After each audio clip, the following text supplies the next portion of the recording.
जय श्री महाकाल दोस्तों, स्वागत है आपका ट्रेडर कैफे में। तो आज की वीडियो स्पेशल होने वाली है क्योंकि आज के इस वीडियो में हम बैंक निफ्टी 50 और मिड कैप का एनालिसिस करने वाले हैं और देखने वाले कल के दिन के लिए हमारे पास में कौन से लेवल इंपॉर्टेंट हो सकते हैं, किन लेवल से मार्केट क्या रिएक्ट कर सकता है, मार्केट गैप अप हो सकता है, क्या गैप डाउन हो सकता है। तो वीडियो एंड तक जरूर देखिएगा। और अगर आपने अभी तक आपके भाई के चैनल को सब्सक्राइब नहीं करा होगा तो जाइए फटाफट सब्सक्राइब कर दीजिए। तो चलिए शुरू करते हैं एनालिसिस वीडियो।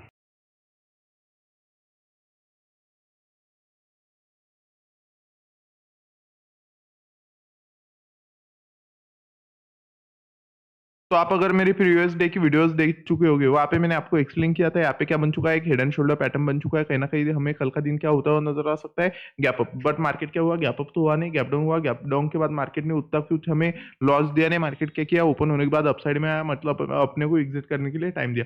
उसके बाद मार्केट क्या किया, डाउन साइड में गया। आप यहाँ पे मैंने आपको एक्सप्लेन क्या किया था, अगर गैप डाउन होता है तो गैप अप होता है तो ये कहीं ना कहीं हेड एंड शोल्डर पैटर्न बन सकता है। अब मार्केट ओपन होने के बाद आप देखोगे मार्केट क्या किया, डाउन साइड में गया। डाउन साइड में मैंने आपको जो एक्सप्लेन किया था वही से सपोर्ट लिया। सपोर्ट लेने के बाद यहाँ पे अपना ट्रेंड लाइन था।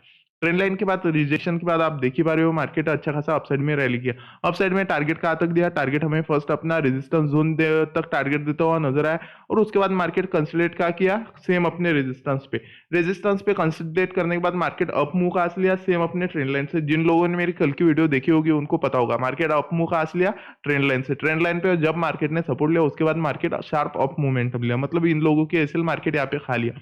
एसएल खाने के बाद मार्केट आप देखोगे सडनली इस रेंज से घूम गया। क्यों घूम गया, क्योंकि प्रीवियस डे यहाँ पे क्या था, मार्केट गैप डाउन हुआ था। तो कहीं ना कहीं यहाँ पे क्या था, मार्केट में सेलिंग प्रेशर था। सेलिंग प्रेशर मतलब यहाँ पे अच्छे खासे सेलर्स अवेलेबल थे। तो मार्केट यहाँ से सीधा सीधा जैसे ही इस रेंज में आया, यहाँ पे क्या हुआ, फिर से सेलर एक्टिवेट हो गए। सेलर एक्टिवेट होने के बाद आप देखोगे मार्केट क्या किया, ट्रैप कर लिया बायर्स लोग को।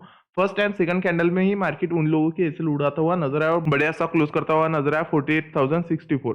यहाँ पे क्लोज करता हुआ नजर आया। अब कल का दिन क्या हो सकता है, तो कल का दिन पॉसिबल हमें गैप डाउन ओपन होता हुआ नजर आ सकता है। अगर मार्केट कल का दिन गैप डाउन ओपन होता है तो कहीं ना कहीं हमें बैंक निफ्टी में इंपॉर्टेंट रेंज रह सकता है 47,900। एक इंपॉर्टेंट सपोर्ट हमारे लिए कल के दिन के लिए रह सकता है। अगर मान लीजिए मार्केट यहाँ पे गैप डाउन हो रहा है तो हमें सबसे ज्यादा फोकस 47,900 ये सपोर्ट जोन पे करना है। अगर मार्केट इस रेंज को ब्रेक करता है तो उसके बाद में हमें क्या ट्राई करना है, यहाँ से हमें सेलिंग साइड का एक सेटअप ढूंढना है। क्यों ढूंढना है, क्योंकि मार्केट एक स्ट्रॉन्ग सपोर्ट जोन ब्रेक कर चुका हो। अगर ये सपोर्ट जोन ब्रेक हो रहा है तो मार्केट में डाउन साइड में हमें टारगेट कहीं ना कहीं देखने को मिल सकते हैं 47,700। उसके बाद में डाउन साइड में 47,500 अगर मार्केट इस रेंज को ब्रेक करता है।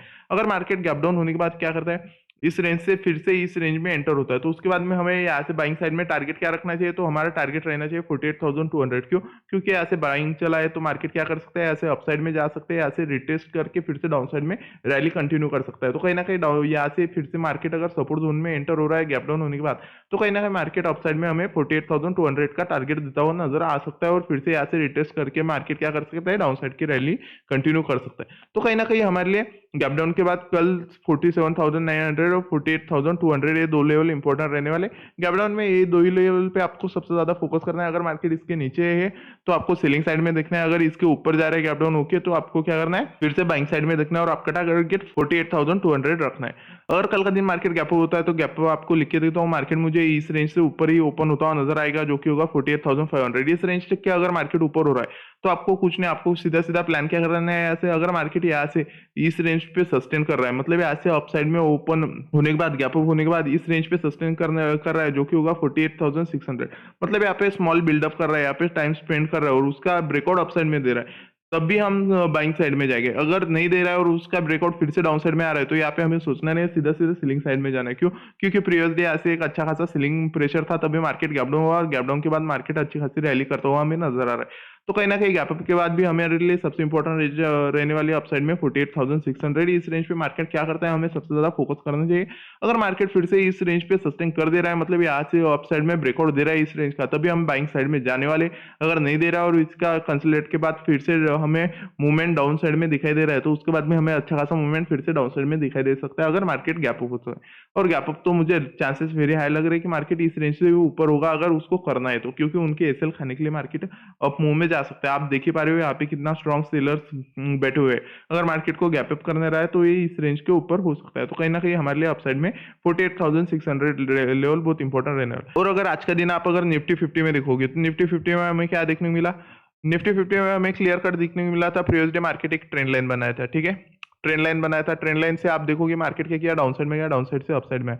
मतलब कहीं ना कहीं मार्केट जब भी ट्रेंड लाइन पे सपोर्ट रेजिस्टेंस ले रहा था तो सेलर्स एक्टिवेट हो रहे थे, ट्रेंड लाइन पर आ रहा था तो सेलर्स एक्टिवेट हो रहे थे। आज का दिन गैप डाउन होने के बाद मार्केट क्या किया, अप साइड में गया, ऐसे रिजेक्शन लिया, डाउन साइड में गया, डाउन साइड में जाने के बाद आप अगर देखोगे ट्रेंड लाइन का ब्रेकआउट दिया, ब्रेकआउट देने के बाद मार्केट क्या किया, उसका रिटेस्ट किया, रिटेस्ट करने के बाद आप अगर यहाँ से ट्रेंड लाइन लगाते हो तो मार्केट में एक डाउन साइड से फिर से एक ट्रेंड लाइन बन गया था, न्यू ट्रेंड लाइन। ये आपको एनालिसिस करना आना चाहिए, आपका जितना एक्सपीरियंस होगा उतने आपको लेवल्स ड्रॉ करने में आसानी जाएगी। मार्केट क्या किया, ऐसे एक ट्रेंड लाइन बनाया। अब ये ट्रेंड लाइन कैसा बना, मार्केट एक यहाँ से क्या कर रहा था, डाउन डाउन जा रहा था रेजिस्टेंस लेके। अब यहाँ से क्या हुआ, सडनली मार्केट ये सपोर्ट लिया, सपोर्ट के बाद यहाँ से सीधा सीधा अपसाइड में जाने लगा, मतलब मार्केट डाउन साइड में नहीं आ रहा था, यहीं से बाइंग मिला।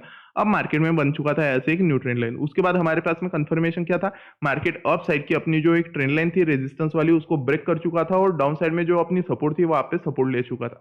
और यहाँ पे फोर्थ कंफर्मेशन अपना एक मॉर्निंग स्टार था, जो एक कैंडलस्टिक पैटर्न है वो कंफर्मेशन था। उसके बाद आप देख ही पा रहे हो मार्केट ने कितना बढ़िया सा हमें रैली करते हुए नजर आया और एक हाई मारता हुआ नजर आया था 21,827।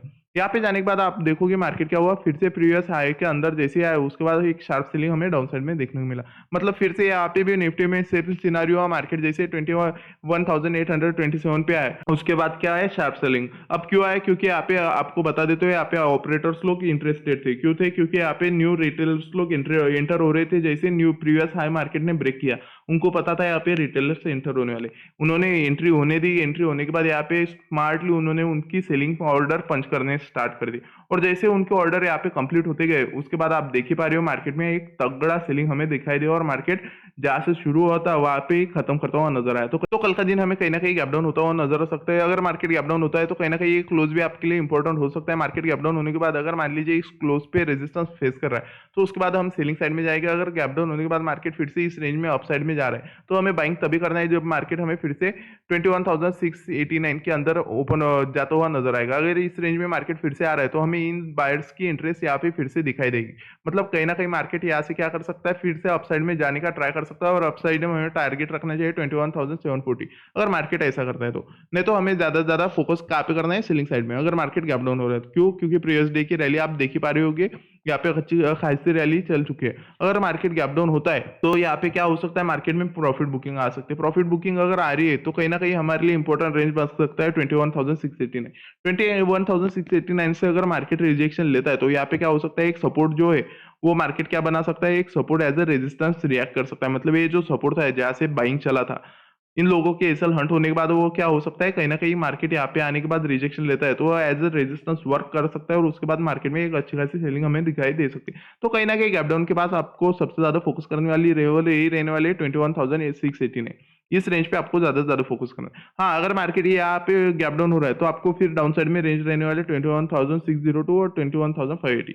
यहाँ पे आपको मार्केट क्या कर रहा है, आपको सबसे ज्यादा फोकस करना है। यहाँ पे अगर आपके सिनारियो अपसाइड में बन रहे हैं तो आप अपसाइड में जा सकते हो। क्यों, क्योंकि मार्केट में बहुत बड़ा गैप बचा रहेगा अगर मार्केट इस रेंज में गैप डाउन हो रहा है तो। मार्केट अगर यहाँ पे सपोर्ट ले रहा है और यहाँ पे कंसोलिडेट करने के बाद उसका ब्रेकआउट अपसाइड में दे रहा है तो आप श्योर शॉट अपसाइड में प्लान कर सकते हो। मार्केट ये गैप फिल करने को जा सकता है, पॉसिबिलिटी है। आपका टारगेट अपसाइड में रहना चाहिए 21,618। अगर मान लीजिए कल का दिन गैप अप होता है तो गैप अप में हमारे लिए सबसे इंपॉर्टेंट रेंज रहने वाले 21,743 और आज का हाई जो कि रहेगा 21,826। ये रेंज हमारे लिए बहुत इंपॉर्टेंट रहने वाले अगर कल का दिन गैप अप होता है तो। गैप अप के बाद हमारे लिए क्या हो सकता है ना, मार्केट इन लोगों के एसएल खाने का ट्राई कर सकता है, बट मेरे को नहीं लग रहा है कि ये पॉसिबल है। मार्केट यही फिर से यही से कहीं ना कहीं से फिर से घूमता हुआ हमें नजर आ सकता है। क्योंकि आप अगर यहाँ से फिबोनाची लगाओगे तो हमें फिबोनाची का 50% रेंज यहाँ पे ओपन होता हुआ नजर आता है। तो अगर गैप अप होता है मार्केट तो हमें इस फिबोनाची के 50% पे ज्यादा फोकस करना है। अगर मार्केट यहाँ से रिजेक्शन लेता है तो कहीं ना कहीं फिर से हम यहाँ पे क्या मान सकते हैं, इस सेलिंग रेंज का फिर से एक रिटेस्ट होगा और उसके बाद मार्केट क्या करेगा, फिर से डाउन ट्रेंड कंटिन्यू कर सकता है। तो कहीं ना कहीं हमें फिर से अपसाइड में 21,800 लेवल भी इंपॉर्टेंट होने वाला है, जो कि एक फिबोनाची का 50% लेवल रहने वाला है। तो गैप अप के बाद आपको फिबोनाची के भी 50% पे ज्यादा से ज्यादा फोकस करना है। उसके बाद अगर ऐसा होता है मार्केट यहाँ से रिजेक्शन लेता है तो आपको डाउन साइड में फोकस करने है, टारगेट रखने चाहिए 21,740 और उसके बाद में 21,689 अगर मार्केट यहाँ पे रिटेस्ट करता है तो। कहीं ना कहीं निफ्टी में आपको गैप अप और गैप डाउन में मैंने जो लेवल बताया वो आपके सिस्टम में ड्रॉ कर लीजिए। तो मिड कैप में आप अगर देखोगे तो मैंने आपको लेवल दिया था 10,402, ये लेवल आपको दिया था। मार्केट क्या गैप अप हुआ, गैप अप के बाद डाउन साइड में आने के बाद मैं आपको हर बारी बताता हूँ अगर मार्केट क्लोज पर आ रहा है तो आपको क्या देखना है, इसको सपोर्ट लेना है। अब यहाँ पे मार्केट क्या किया, क्लोज पे आने के बाद रिजेक्शन लिया, रिजेक्शन लेने के बाद ये फर्स्ट कंफर्मेशन आपका हो गया, सेकंड कंफर्मेशन आपके भाई का सपोर्ट जोन था जो कि आपके भाई ने दिया था 10,402।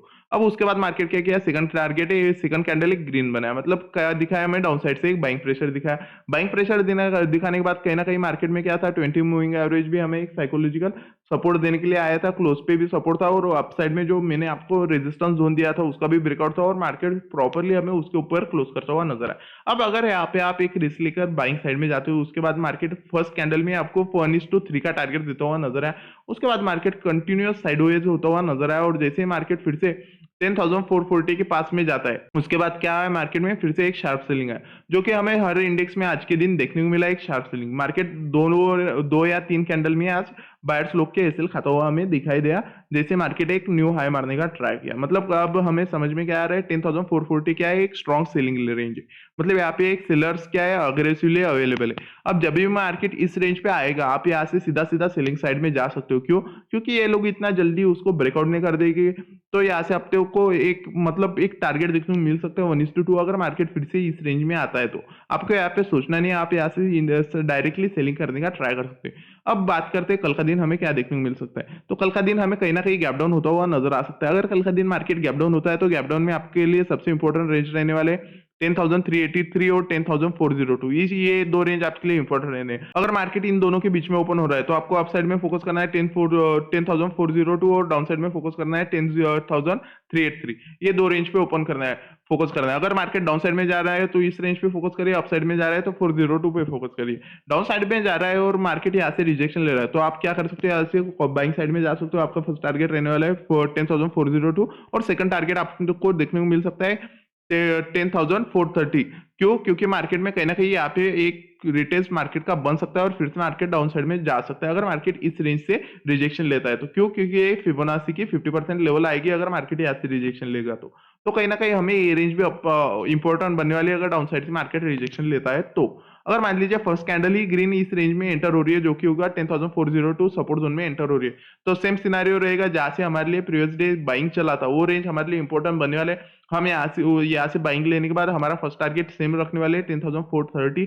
अगर मार्केट इस रेंज को ब्रेक करने के लिए सक्सेस हो जाता है तो हमें खाली ट्रेल करना है, अगर नहीं रिजेक्शन लेता है तो हम यहाँ से सब क्वांटिटी एग्जिट कर देगा और यहाँ पे हम क्या ढूंढेंगे, एक सेलिंग सेटअप। अगर सेलिंग सेटअप हमारा बन जाता है तो फिर से हमें यहाँ पे एक पुट साइड में एंट्री बना लेंगे, यहाँ से प्रॉफिट में स्मॉल एसएल लेकर हम पुट साइड में जा सकते हैं। तो कहीं ना कहीं गैप डाउन होने के बाद हमारे लिए इंपॉर्टेंट रेंज बनने वाले हैं 10,383 और 10,402। अब बात करते हैं कल का दिन अगर गैप अप होता है तो गैप अप के बाद हमारे लिए सबसे इंपॉर्टेंट रेंज कौन सा बनने वाला है, तो गैप अप के बाद हमारे लिए सबसे इंपॉर्टेंट रेंज बनने वाला है ये जो करंट बाइंग एरिया है हमारे पास में 10,040 420, उसके बाद में 10,440 स्ट्रॉन्ग सेलिंग एरिया और अप साइड में बनने वाला है 10,466। ये तीन रेंज हमारे गैप अप के बाद इंपॉर्टेंट रहने वाली है। अब गैप अप मैटर करता है मार्केट क्या अप हो रहा है। अगर मार्केट 10,430 के इस रेंज में गैप अप हो रहा है तो यहाँ पे क्या हो सकता है ना, मार्केट फिर से यहाँ से सेलिंग लेता हुआ हमें डाउन साइड में जाता हुआ नजर आ सकता है, क्योंकि आज की सेलिंग आप देख ही पा रहे हो यहाँ पे सेलर कितना है स्ट्रॉन्ग हमें दिखाई दे रहे हैं। कहीं ना कहीं यहाँ से कल का दिन अगर इस रेंज में ओपन हो रहा है तो यहाँ पे हम सडनली एकदम से बाइंग में नहीं जाएंगे, हम बाइंग में तभी जाएंगे मार्केट जब इस रेंज को एक स्ट्रॉन्ग कैंडल से ब्रेकआउट देगा, ब्रेकआउट देने के बाद यहाँ पे कंसोलिडेट करेगा और कंसोलिडेट करने के बाद उसका भी ब्रेकआउट अप साइड में देगा, तभी हम बाइंग साइड में इंटरेस्टेड होंगे, वरना हम यहाँ पे बिल्कुल भी इंटरेस्टेड नहीं होंगे। मार्केट क्या करेगा, ब्रेकआउट तो देगा, कंसोलिडेट करेगा और फिर से डाउन साइड में ला सकता है। मतलब आप अगर ब्रेकआउट में घुसोगे तो यहाँ से कहीं ना कहीं मार्केट ट्रैप करने का आपको ट्राई कर सकता है। तो आपको क्या करना है, मार्केट में रेंज का ब्रेकआउट अप साइड में मिल रहा है तभी आपको अप साइड में ट्रेड करना है, वरना यहाँ से ट्रेड अवॉइड करना ही सबसे बेस्ट रहेगा। तो अप साइड में आपके पास में इंपॉर्टेंट रेंज कौन से बनने वाले हैं, तो अप साइड में आपको 10,440 और 10,466 पे ज्यादा फोकस करना है। तो अगर आपको आपके भाई की वीडियोस पसंद आ रही होगी तो लाइक करिए, शेयर करिए और सब्सक्राइब करिए। जय श्री महाकाल।